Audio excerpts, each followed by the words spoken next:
ഇല്ലാണ്ടാവുമ്പോൾ ഉണ്ടാകുന്നൊരു സങ്കടം ഇത് നമുക്ക് എല്ലാവർക്കും ഉണ്ടത്. അപ്പം അതുകൊണ്ട് ആ ഒഴുക്കാണ് നമ്മൾ തുടരേണ്ടത്. അത് ശരിക്കും പറഞ്ഞാൽ സ്നേഹവും ഇതുപോലെ തന്നെയാണ്. നമ്മളെപ്പോഴും ഇപ്പോൾ ഈ ചേർത്തലയ്ക്കൊരു പേര് കളിയാക്കി പറയും, ഐതിഹ്യമായിട്ട് ബന്ധപ്പെട്ട് തലയിൽ ചേറുള്ളവരെന്ന് പറയും.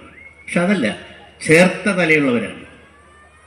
അതാണിപ്പം അജയൻ പറഞ്ഞത്. ഇവിടെ അങ്ങനൊരു പ്രതിപക്ഷ ഭരണകക്ഷി പ്രശ്നമില്ല, എല്ലാ കാര്യങ്ങൾക്കും തല ചേർത്തിരിക്കുന്നവരാണെന്നുള്ള സത്യമാണ്.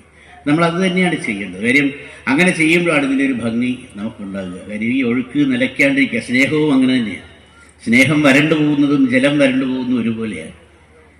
സ്നേഹം മലിനപ്പെടുന്നതും ജലം മലിനപ്പെടുന്നതും ഒരുപോലെയാണ്. സ്നേഹം കുത്തിയൊലിച്ചു പോകുന്നതും നദി കുത്തിയൊലിച്ചു പോകുന്നതും ഒരുപോലെയാണ്. തീരം തകർക്കും.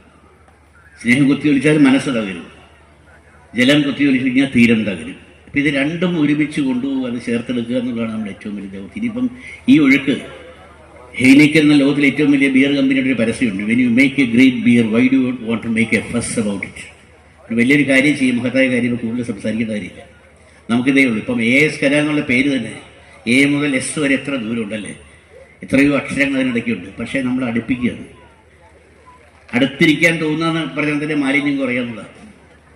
ആ രണ്ടക്ഷരത്തെ അടുപ്പിക്കുക. അമ്മയെന്ന് പറഞ്ഞ പോലെ ആ മുതൽ മാവൻ എത്ര ദൂരമുണ്ട് അല്ലേ, ആ കഴിഞ്ഞ് എത്ര അക്ഷരം കഴിഞ്ഞാൽ മാവരുന്നത്. പക്ഷെ അമ്മയെന്ന് അടുക്കുമ്പോൾ അതിനകത്ത് പരിശുദ്ധിയും നൈർമല്യവും സ്നേഹവും വാത്സല്യവും ഒക്കെ ഉണ്ട്. ഒരു കാലത്ത് നദി പുഴയൊക്കെ അങ്ങനെയായിരുന്നു. നമ്മളുടെ മാതാവ് തന്നെയായിരുന്നു എല്ലാത്തിനും. കോരിക്കൂടി നെയ്യാറെന്നുള്ള അവിടുത്തെ തിരുവനന്തപുരത്തെ അതിൻ്റെ പേര് തന്നെ അങ്ങനെ ഉണ്ടായെന്ന് പറഞ്ഞു. മനുഷ്യൻ എവിടെ മലിനപ്പെട്ടു അവിടെ ആ പേര് മാറി. നെയ്യാറ് തന്നെയായിരുന്നു അതിന് വിശ്വാസമാണ്. കാര്യം മലിനപ്പെടരുതെന്നുള്ളൊരു കഥയുണ്ടാക്കിയതാണ്. നെയ്യൊഴുകിയിരുന്ന ആറായിരുന്നു നെയ്യാറ്.